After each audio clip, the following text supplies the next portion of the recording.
Hey there, curious minds. Ever felt like you were suddenly shrinking or growing? Or maybe the world around you seemed to warp and twist in impossible ways? No, I'm not talking about a scene from a sci-fi movie. This is a real condition called Alice in Wonderland Syndrome, or AIWS. Today, we're diving deep into this fascinating neurological disorder. We'll explore its causes, how to spot it early, and ways to prevent it. So buckle up for a journey down the rabbit hole of perception. Let's start with the basics. What exactly is Alice in Wonderland Syndrome? Named after Lewis Carroll's famous story, it's a rare condition where people experience strange changes in how they perceive things.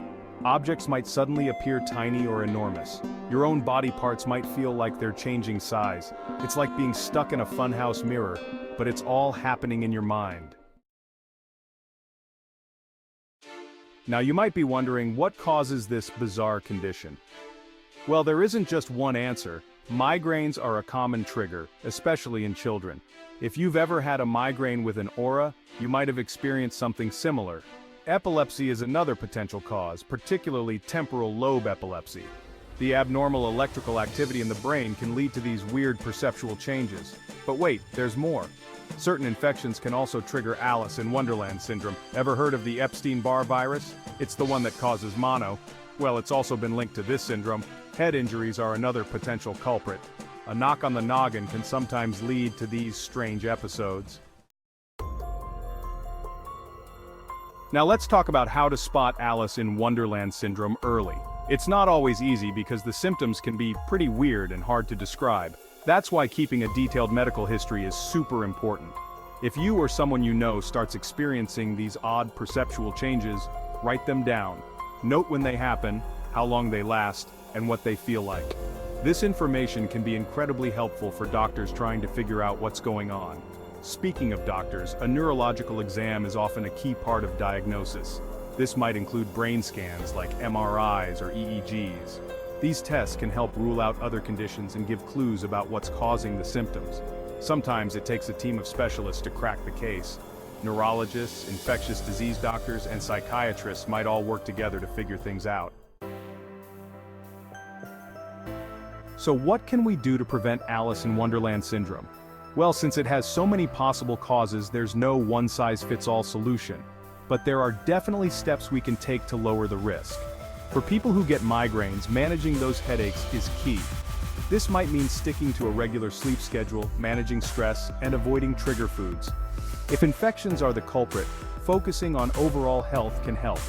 That means eating well, exercising regularly, and getting enough sleep. These habits boost your immune system, making you less likely to catch the bugs that might trigger the syndrome. For those at risk of head injuries, protection is crucial. Always wear a helmet when biking or playing contact sports. It might not look cool, but it could save you from a trip down the rabbit hole. Regular checkups with your doctor are also important. They can catch potential issues early, before they turn into bigger problems.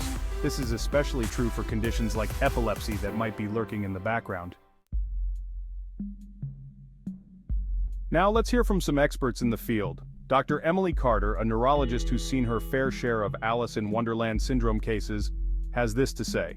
Alice in Wonderland Syndrome, or AIWS, can be a bewildering and frightening experience for patients. It's crucial to address both the neurological and psychological aspects. Comprehensive care and reassurance play a key role in managing the condition. So, it's not just about treating the symptoms. We need to look at the whole person. These experiences can be really scary, so providing emotional support is just as important as medical treatment. A pediatrician, Dr. Mark Thompson, adds his perspective. In children, AIWS is often associated with migraines. Early intervention with lifestyle changes and appropriate medical treatments can significantly reduce the impact on young patients. So, the good news is that early intervention can make a big difference. Simple lifestyle changes, combined with the right medical approach, can really help these young patients.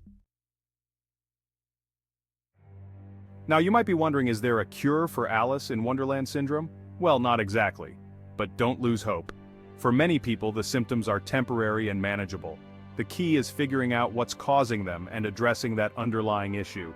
With the right approach, many people find their symptoms improve over time. Remember, If you or someone you know is experiencing these strange perceptual changes, don't panic. Reach out to a healthcare professional. They can help you navigate this curiouser and curiouser world of Alice in Wonderland syndrome. And there you have it, folks. A journey through the looking glass of Alice in Wonderland syndrome. We've explored its causes, from migraines to infections. We've learned how to spot it early and ways to potentially prevent it. Always remember, knowledge is power when it comes to managing any health condition. If you found this video helpful, give it a thumbs up and share it with others who might be curious about this fascinating syndrome. Got questions or experiences to share? Drop them in the comments below. And don't forget to subscribe for more deep dives into the weird and wonderful world of medical mysteries. Until next time, stay curious and take care of your amazing brain.